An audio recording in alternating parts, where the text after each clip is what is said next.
Hi, welcome back to another episode of Jennifer's Lair. Hopefully you're all doing lovely this evening or day wherever you are. Anyways, today I want to get into a spooky Halloween storytelling thing. I'm going to tell you some spooky stories of encounters that either I've had or other people have had around me that are really spooky. So I will start out with stories that my grandpa told me as a kid and as an adult. One of the stories was because he lived in a town called Owatonna, Minnesota. I don't know if you know where that is on the map or anything, but I actually am from around that area. I'm from Waseca, Minnesota, which you might know. But anyways, let's just get into the story. My grandpa, he worked at the city for many, many years. And he would do like the bridges there. He did like a couple of the bridges at some of their parks and things. And he would work like on doing stuff underground, under like the city or whatever. Well, anyways, one day, him and just another guy, there was no kids around or anything. There was nothing around.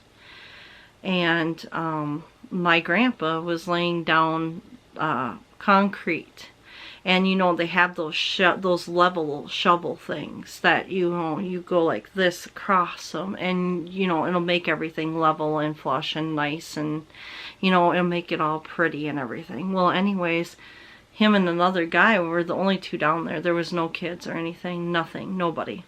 And he looked at a different direction, and all of a sudden he looks back down, and there's fingerprints. There was fingerprints there. And it wasn't just any normal fingerprints either. It was like a small hand, like a really small hand, like a baby hand. Then it would go up in size until it was like a full-grown hand. My grandpa's like, oh my gosh, you know. So he's just doing his job, and he just goes over it again and thinks nothing of it. And then he comes back later, and guess what? It's there again. The same exact thing happened again. The smaller hand, then it goes a little bit bigger, bigger, bigger, bigger, until it reaches a hand of an adult. And he has no clue on how that happened or anything, but there has been like a lot of different things going on in that town, and that's why I chose that town. That town has history. There was an orphanage a long time ago, and I just found out that my great-great-grandmother was, I believe my great-great-grandma, it was a great-grandmother, whatever it was. But anyways, whatever she was one of those teachers for the orphans. They had a big orphan house, and maybe I can get some pictures or something online. I've done a lot of research on this orphan house. And the orphans, they lived there. People would like bring them from underground. They used to have like the underground railroad type of things, and they would bring these kids in and whatever, and these kids were known by numbers in the orphanage. They didn't want to give them names or anything like that. They were known by numbers and only numbers, which was very, very sad. But there was this orphanage. It was pretty big, and it kind of it sits where I used to work. I used to work at Truth Hardware, if anybody knows where that is. It's in Owatonna. It's an assembly place or whatever. But we were in there one time, and the maintenance guys, one of the lights, it kept going back and forth really fast, and then it would stop, and then it would go again. Nobody was touching it, and there was nothing, there was nobody, like, there was no breeze or anything like that to even do the thing.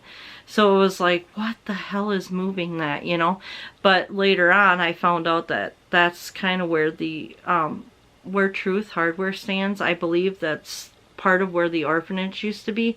And also at my old apartment building, I used to live in an apartment building very close to where I used to work. Well, one day I was taking pictures, and in the picture I see a silhouette of a child's face in my picture, and I had to blow it up to see if that's exactly what it is, and it was indeed a child's face. It freaked me out. And then one time I was watching Emily Rose, The Exorcism of Emily Rose. I don't know if you've ever seen that movie or anything, but it's based on a true story. And that night after I watched it, I was looking up sound bites from that movie. And I looked up the actual sound bite, and it had her speaking in tongue or whatever, and so I played it. Well, I played it, and then, you know, I stayed up a little bit, and then I went to sleep, and the cat was with me, and at the time I had a boyfriend that we lived together, and my cat Corsica was with me, and there was no other cats, no other children, no other vibrations or whatever, but I had a wine glass. It was just one of those clear wine glasses, and actually I think it was painted. I think it had like a sunflower or something on it. And we had, like, you know how the cupboards, they kind of have like peaks on them, like dips, so you can set things on top of them and they're not going to fall off. There's no way, because they've got that, you know, there's like an inch or two dip there, so you can't really, something can't just go flying off. Well, we were in bed, and all of a sudden I heard a smash, and I'm like, what the hell was that? And that was the same night that I played this soundbite. I will never play that soundbite again, everybody. No way. But it was a glass, and the bottom half was on there, like still on the cupboard. The top part of it went, like, it just broke. So, and that was the only time that I've actually ever had any, like, thing happen in that apartment. Other than the child's face in the photo, which I blew up or whatever, and then the glass was one of the first physical things, but I've never had anything else happen to me in that apartment ever, and, you know, I don't live there anymore, but, you know, going back to the story of the orphans, there was an orphanage on that land around there, and, well, the sad thing is that orphanage started on fire, and a lot of kids lost their lives in the fire. So with a traumatic history of, you know, that traumatic thing happening, sometimes there is a lot of abnormal things that happen. There's a lot of energy left, and I believe that energy was there in that apartment, and the kids didn't like me playing that soundbite. I think it really hit them, and I think that's why they were doing that. After that, I've never played that soundbite again, and I don't even believe, I had it saved at one point, but I won't play that ever again. No thanks. And it kind of freaks me out. But I do watch the movie, and that is the original soundbite, I believe, in the movie. They've said that before, so, I mean, keep that in mind as well. There's other things that have happened around there. There's a place that's actually, I don't know if it's a halfway house anymore, but there's a place in Owatonna that's a halfway house. That was the hospital for the orphans. When they got sick or they had to have surgeries or something, that was the place that they would send them. And there was a lady that worked, actually, I rented an upstairs duplex of a house. This was way before I moved into the apartments. But I had lived on Rose Street. It was East Rose Street something in Owatonna. And I rented an upstairs of a duplex of a house. And my neighbors downstairs, because we shared, you know, they rented the downstairs, I rented upstairs. She used to work in that place, that halfway house.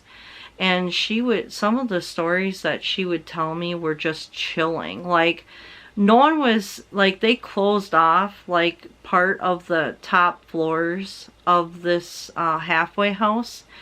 And there was a plant upstairs, supposedly. And these are the floors that, keep in mind, these were the floors of the hospital where the orphans would get their operations, and there was other things, you know, that, you know, when they were sick, they went there.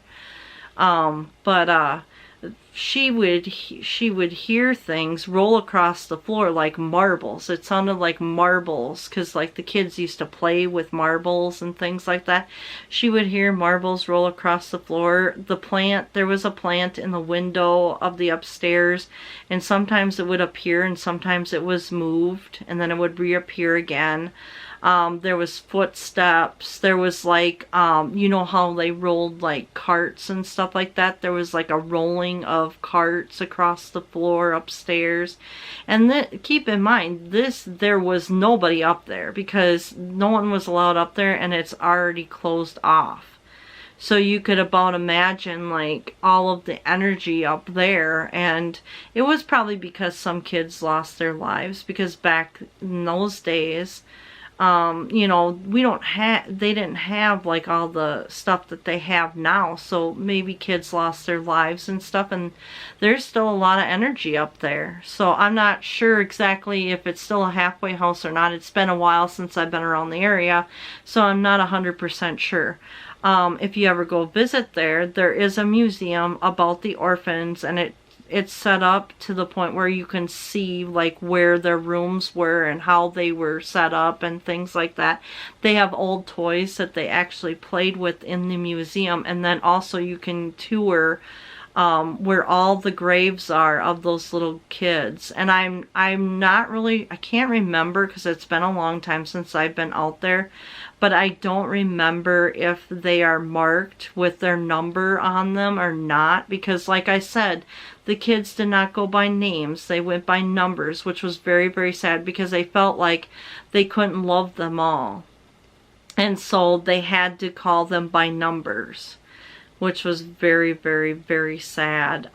These kids were just, you know, these were the kids that died in mostly the fires. And there has been rumors saying that there was kids brutally treated and up by Kaplan Woods, and I've heard that that place is haunted too.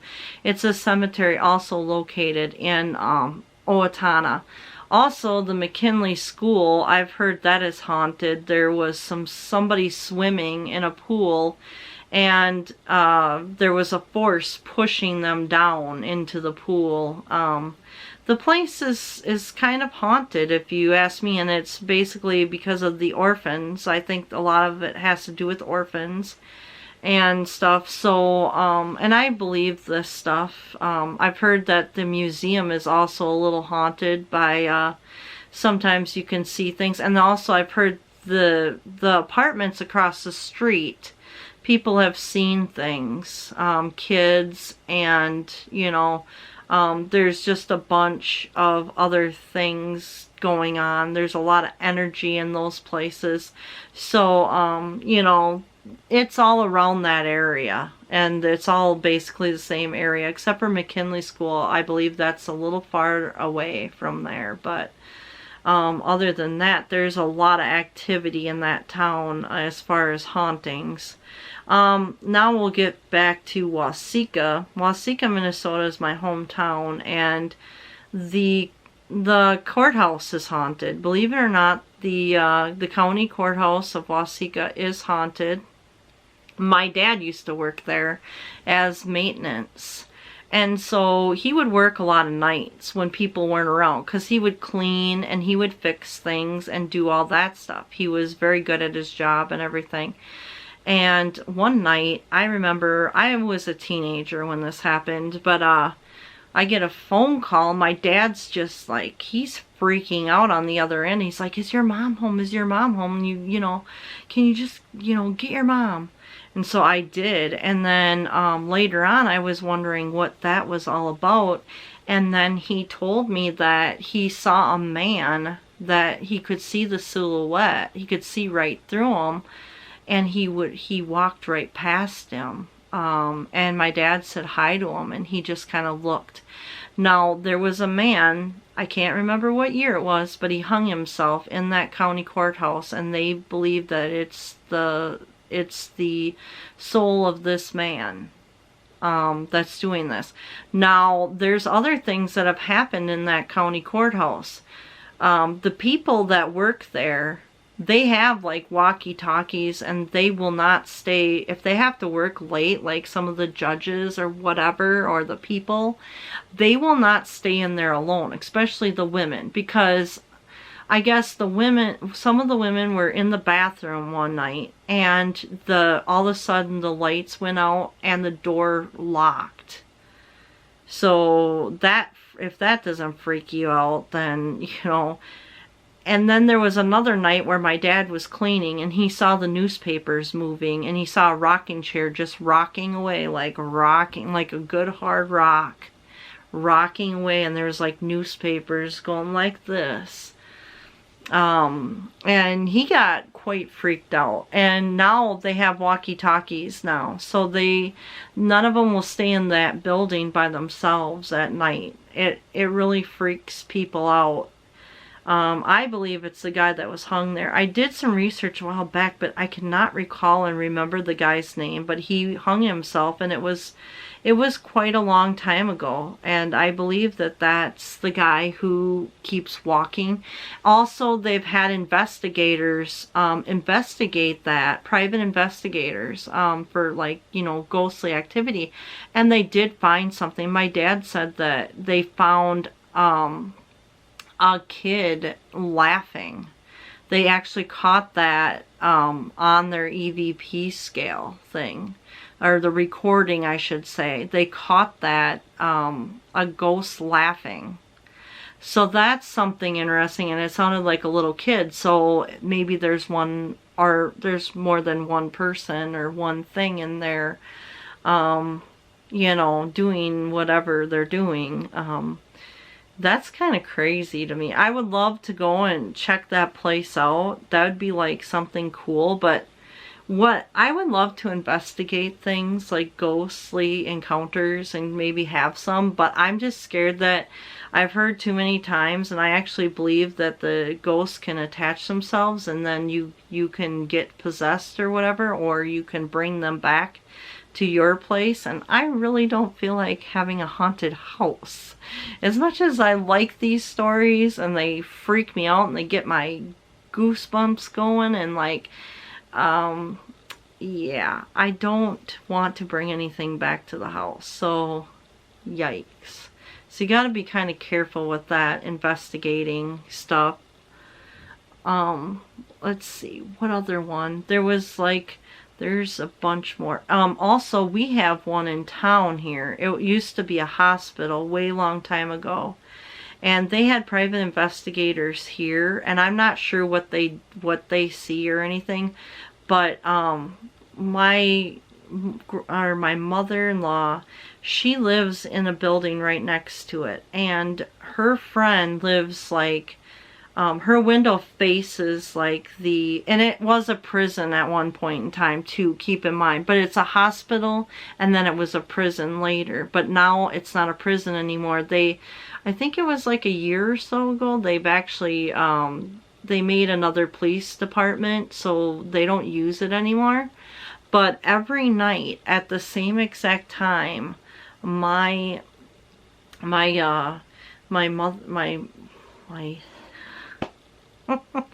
mother's friend said that she sees this light turn on every night at the same time in the same area. So she'll call the cops. The cops will come, and they find nothing, and the light is off. There's been known things going on in there. There's been sounds and red eyes. One of the ladies took a picture and said that they saw red eyes in the window. There's all kinds of stuff, and maybe someday I will go down there and show you the building that's haunted. I may go to the courthouse to show you it's haunted, but I won't be able to do like the haunting after dark stuff there or anything. My dad doesn't work there anymore, sadly, so that kind of sucks. But I've been in there and I haven't seen or heard anything really. I mean, not the building that I just talked about, but the county courthouse of Waseca. I've never seen any weird things going on, because there would be times where I would go and see my dad working at work or whatever once in a great while, and you know, everything's kind of shut down. And I was a kid back then, and I mean, I didn't see anything, I didn't hear anything weird, nothing really happened when I was there. So I mean, I'm not lucky enough to see things. Like, I'm not one to really see much of anything. Like, other people are like, no, you don't want to see anything. But it's like, at the same time, it's like, yes, I do. I want to see it, you know. I think it's because I do believe that there are things out there, and that they can, like, people with unfinished business, and you know, they do have energies, and they can move things, and they can do things. So I mean, I believe in that. I don't know what anyone else believes, but that's just the way I believe things. So like, you know, and I do believe these stories. I do believe a lot of the stories and things. There was another thing where I guess apparently there was this house, and the lights would turn on and off by themselves. So that's kind of something, you know, that was just kind of weird. There was one in particular thing that I do remember. I was at a boyfriend's house because it was like a winter's day, and I don't remember if I had to work that day or if I didn't have to work that day. I don't think I had to work that day. I think I took a day off or something. And I was at his house or something, at his grandma's house. And it was a rental. She was renting, I think, a duplex upstairs or something. And he went somewhere to get something, I think. And I just decided, well, you know, I'm in the middle of this movie, and I would really just like to be able to just watch it. I was like trying to finish watching this movie, and he's like, well, I'm gonna warn you, the TV remote will change the volume. It'll turn it up, and you'll see it on the TV screen. It'll start turning up, and it'll get really loud. And so I was like, okay, whatever, you know. Like, I went back to watching my movie, and he left. And sure enough, like, after he left, the TV volume raised by itself, and it got really loud. And I'm like, what the hell? Because, like, I wasn't even near the remote at all. So that kind of freaked me out a little bit. I was like, what the hell? And so I would turn it down, and then a little while later, it turned itself back up again. So that was just kind of crazy. I've never experienced anything like that before. But that was just kind of a crazy thing. And it didn't bother him at all. He was like, oh, it's just normal. And it's like, how is that just normal? So that was crazy. Trying to think of other experiences that I've had or others have had. I really haven't heard very many ghost stories lately. I mean, good ones. So I'm probably gonna I'll try to give you guys some more. Oh yes, I have another one. I've just remembered this one. This one is from the Haunted History of it's the Haunted History, and it's on the History Channel. I'm looking this way because I've got the history. I don't have that Haunted History one. But, okay, back in the day, they had these, they started playing them, I think, in August, September, and October. And I mentioned this in my DVD suggestion Halloween video, so if you haven't checked it, just check that out. But, I remember seeing these things on TV. They would start in August, September, and October, and they would go for a long time. I saw them in like well, September, October, and I think they went into November too, and August. So they were like on for like a good 4 months. Well, anyways, I enjoy this because it's like right around Halloween time. So they've got these like different things where you go to like different hauntings and places and things like that. And they did them by state. Like they did Massachusetts, and they had like, you know, some haunted places where they go, and people who work there, like, you know, like let's say for example like a bread and breakfast, museums, houses, things like that. They had like tons of those types of things, and I just really enjoy, you know, seeing that on TV, and they don't have those anymore. So it was very it was just very heartbreaking that they don't have them anymore, because I enjoyed them so much. But anyways, they have them per state. So they have ones on Hawaii, New York, New Hampshire, Massachusetts, Virginia, Maine. I don't know if they did any in Minnesota. They had one out in California. They have a lot of hauntings out in California. They had them in Florida. They did all different kinds, and they would do episodes by state, and it was basically a whole entire series. And I think they did, I want to say three years of these seasons. So it was like each year they would do so many episodes. Like I think it was 8. They had like 8 states for, you know, so they, you know, they have quite a few out there, but they don't do those anymore. And I'm very I just want that, because there's a lot of haunted history. So where there's like, you know, a lot of traumatic things that happened in our history, like, you know, world wars and things like that, there's a lot of trauma. And so with this trauma and the traumatic things that happen, there's a lot of energy. And that's where these places become haunted. And I really love these. I love haunted places. I love watching those types of ones because they had the history. They had like the whole entire history behind it, and they would tell a story, and they would reenact it, of course, on, you know, for you.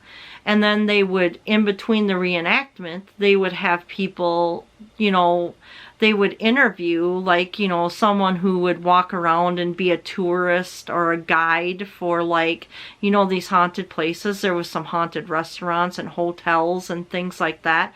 And people who have had and seen, like, chandeliers moving, you know, and there's no breeze or whatever, or things moving around the room, or, you know, kids laughing and people, you know, kind of complaining because they're trying to sleep, and there's kids like playing in the halls and they're hearing all these noises and things like that. There was people that were interviewed like that along with the story and the reenactment. So it was a really cool thing. And I have found some of them, but they're on eBay and Amazon, and they are expensive. Whew. Like $200 to whatever, how many dollars of these things. And I did the math, and just to get a little bit of them, it's going to cost me about $500. It's like, whoa.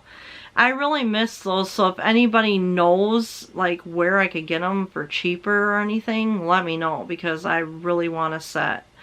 I had tapes because I had them on VHS, and then I had the DVD player that would burn them to the DVD player thing, and the quality just isn't there. So I would love to get some more of those, because they are amazing. Like, those stories are amazing. But anyways, I'm going to tell you one of these stories, and I can't remember which state it was from, so I'm sorry for that.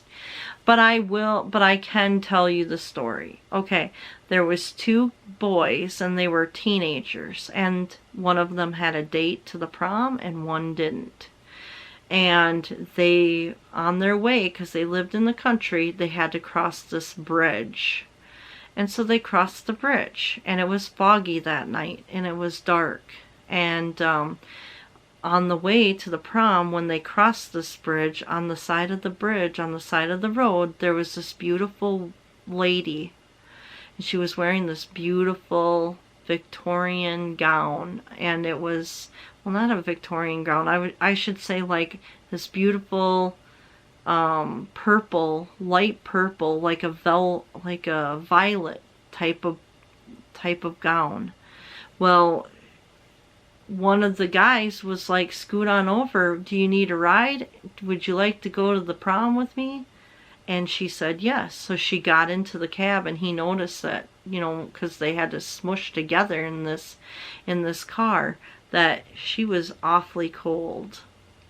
And so she went into the car, she got into the cab of the car, and she, you know, she was very cold. And then they went to the prom, and they danced and danced and danced and had a very lovely time. And during the time, or when they went outside, her name, actually, she told them her name. And one of the guys asked her when she got into the car, they were like, "What's your name?" And she says, "My name is Lavender." And so Lavender, you know, and I think his name was Jimmy. I can't remember, but Jimmy and Lavender, they had a great time at prom. And when they were walking outside the door, well, she got very cold. So Jimmy decides to give her his rental coat, because he rented this tux for the night. And so when she got out, she still had on the coat, and they asked her, "Well, where can we drop you off at?" And she's like, "Just drop me off at the bridge and I'll make sure I get home." And they were like, Are you sure? We can drop you off at your house." And she's like, "No, I'll be fine. You can just drop me off at the bridge." So they dropped her off at the bridge. And guess what? She's still wearing Jimmy's jacket, the rental jacket. Well, he didn't realize it because he was just thinking, he was all smitten and everything, so he wasn't really thinking about the jacket and how she was still wearing his jacket. So, you know, he's all giddy and everything, and they're, you know, conversing in the car, him and his brother, about the great time that they had at prom. And all of a sudden, his brother goes, "You dummy, you let her have your jacket." He goes, "Well, we'll just go back the next day and we'll go around this little town or whatever, and we'll try to find her, and then I can get my jacket back." The next day came, and they went around. They were knocking on doors, describing Violet, describing her, and just, you know, doing her thing. They were just looking around for her and described her to each person. All of a sudden, they get to this old lady store. And behind her, on the mantle, they see a picture. And it's the girl that they've seen last night at prom. The old lady answers the door. Jimmy goes up to her and goes, "Hey, have you seen this girl?" and describes her. And then he notices the picture on the mantle and says, "That's her." And she goes, and he was thinking at this point, that's her granddaughter. That was her actual daughter. And she goes, "No, she's been gone for years, for a long time now." And so then he goes, "Well, do you know where she's buried? Can I go and see her grave or whatever?" Because she's like, "I'll prove it to you. You can go down here and, you know, you can see her grave." And so they did. The brothers went down to see her grave, and on her grave, guess what was on her grave? The jacket. The jacket that she wore to prom last night was hanging on her tombstone in the graveyard. Now those are stories that are awesome, and actually that was one of the stories that was on the Haunted History, and that's why I love the series so much. I really wish they would bring it back and play it, because those are the types of stories that I like to hear. And it's amazing. Like, those are the types that are just amazing. And they happened a while back. It's like, you know, some of them happened around like the Victorian time. Some of them, you know, they also have one. I know a lot of people know this story, so it's like, I will say this, but they do have some. They do have one on the Winchester house. And that is an awesome story, and I really enjoy that one. And I really would love to find a documentary on that house, and like, you know, how everything, you know, I mean, I know the gist of the story, but it would be nice to have a documentary on that house, because that house is like awesome. You know, doors going to nowhere, staircases leading to nowhere, 13 stairs, 13 steps, 13 whatever. It's just, oh, excuse me, it's very eerie, and I love it.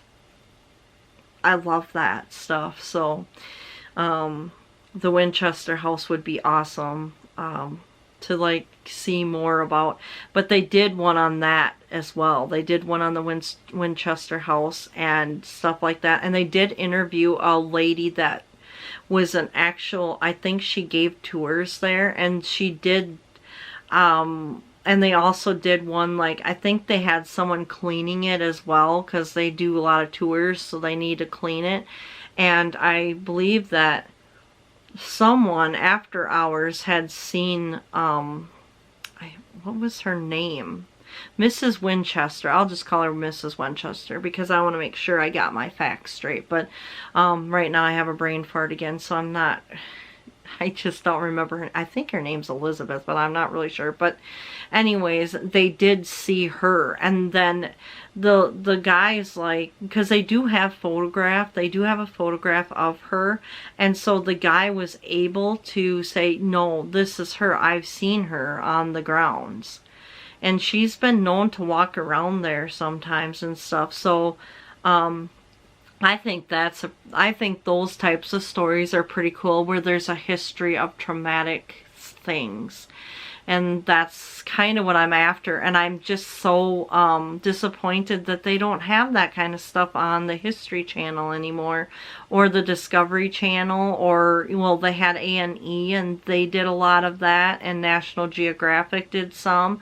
So, I mean, around Halloween time, they would start, I believe, in August, September, October, and November. It would go until a little bit after November, like the first couple weeks. And I remember sitting there just watching this stuff. Just, I wish that I would have taped it now, because it's gone. Like, there's nothing like that on. I tried to catch some last year thinking, okay, these are gonna be good. They did have a history of Halloween, which I really enjoyed. They did have, like, you know, how the jack-o'-lantern was actually a turnip, and how they carved turnips instead of jack-o'-lanterns, well, pumpkin jack-o'-lanterns. That's kind of cool that they used to do turnips instead, and that was a fun fact that I didn't know. I'm thinking about doing a video of fun facts for Halloween. I'm hoping that you guys will stay tuned to my channel for other things that are spooky. I'm going to do some more hauls, I think, Halloween hauls. I'm going to do a walkthrough of my house, because I do have some animatronics. I'm going to do one each time and do a video of that.